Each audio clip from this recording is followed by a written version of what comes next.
Et si l'histoire d'Abraham, patriarche des 3 religions abrahamiques, avait des racines bien plus anciennes et surprenantes que ce que raconte la Genèse? Et si Abraham était en réalité d'origine arménienne et crétoise? C'est ce que nous allons explorer aujourd'hui, à travers les textes antiques, le Talmud, l'archéologie et les traditions orales antiques. Abraham l'Arménien, une enquête sur les origines réelles du patriarche. Les origines arméniennes oubliées d'Abraham. L'image d'Abraham, patriarche fondateur du monothéisme, est bien connue dans les traditions juives, chrétiennes et musulmanes. Pourtant, une multitude de sources anciennes remettent en question la version canonique des textes tardifs de la Genèse. Avant l'émergence de cette version, plusieurs auteurs antiques et commentaires juifs anciens désignaient Abraham comme un personnage d'origine arménienne. Ce dossier réunit des sources historiques, archéologiques et scripturaires pour éclairer cette thèse oubliée.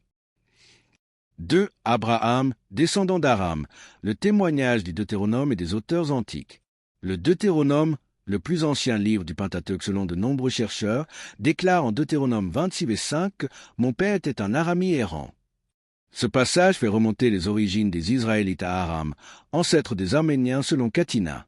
Moïse de Corène, père de l'historiographie arménienne, fait aussi de Sem, père de Aram, fils de Noé, l'ancêtre des Arméniens descendant d'Aram, fils de Sem, fils de Noé. Flavius Joseph, dans Antiquité judaïque 6:4, décrit Abraham comme ayant voyagé depuis la Mésopotamie, Arménie antique, jusqu'en Syrie du Nord et en Égypte. Les premiers auteurs comme Artapan, Molon, Eupolémo ou Nicolas de Damas affirment qu'Abraham est venu en Égypte sous les Hyksos car selon eux, il y a 4 générations, Genèse 15:16, de Abraham à Moïse, soit 3 générations de différentes, c'est-à-dire 100 ans au sens historiographique, alors que selon Flavius, les Samaritains et Théophile, Moïse a vécu vers l'an 1650 avenue EC, ce qui place Abraham au XVIIIe siècle avenue EC. L'époque d'Abraham se situe donc dans la période intermédiaire Hyksos, et donc liée au peuple de l'Est araméen et iranien dans le delta égyptien. Nous savons que le peuple d'où vient Abraham, les Arméniens, sont une colonie de Phrygiens et que le dieu des Phrygiens s'appelle Sabazio, un dieu de type Zeus, dieu de la foudre comme dans la Bible.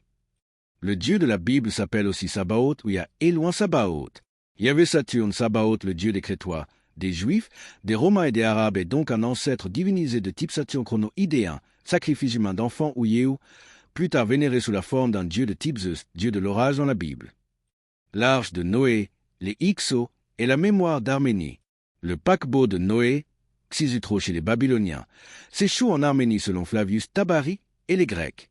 Sem, fils de Noé, est l'ancêtre des Arméniens et des Perses selon Flavius et Tabari.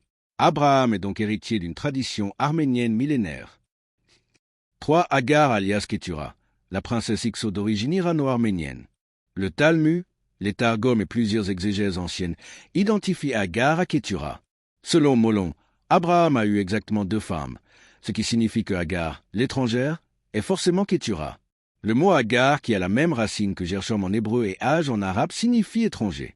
Elle serait donc la même personne, fille de Pharaon selon les sources talmudiques et les Targums. Or, les dirigeants d'Égypte à l'époque d'Abraham étant des Hyksos, selon les chronologies anciennes, Agar Ketura serait une princesse Hyksos, donc non africaine mais plutôt proche des populations irano-arméniennes.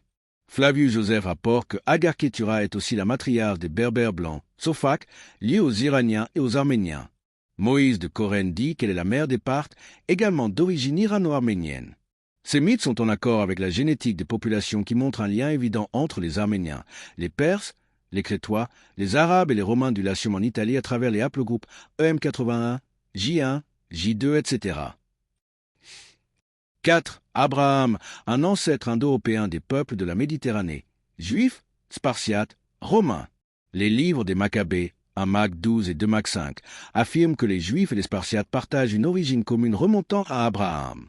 Tacite déclare dans Histoire V que les Juifs viennent de Crète. Or, plusieurs traditions font des Crétois les ancêtres des Spartiates, et les Romains eux-mêmes se prétendent issus de ces mêmes Spartiates. Le Talmud et le Sefer Jaché confirment que les Romains latins descendent d'Ésaü, le jumeau de Jacob, fils d'Abraham. L'héritage d'Abraham est donc revendiqué par les principales lignées méditerranéennes. V. Une vision alternative fondée sur les sources les plus anciennes. La thèse d'un Abraham arménien n'est pas un fantasme moderne.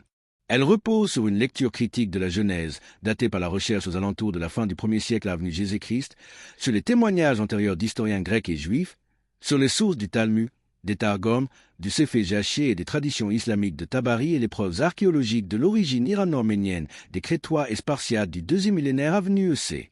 Ces sources présentent Abraham comme un patriarche oriental, syro-arménien, dont la descendance étend de l'Iran à l'Afrique du Nord, de la Méditerranée à la Mésopotamie. C'est cette figure universelle, antérieure au clivage religieux, qu'il est temps de redécouvrir.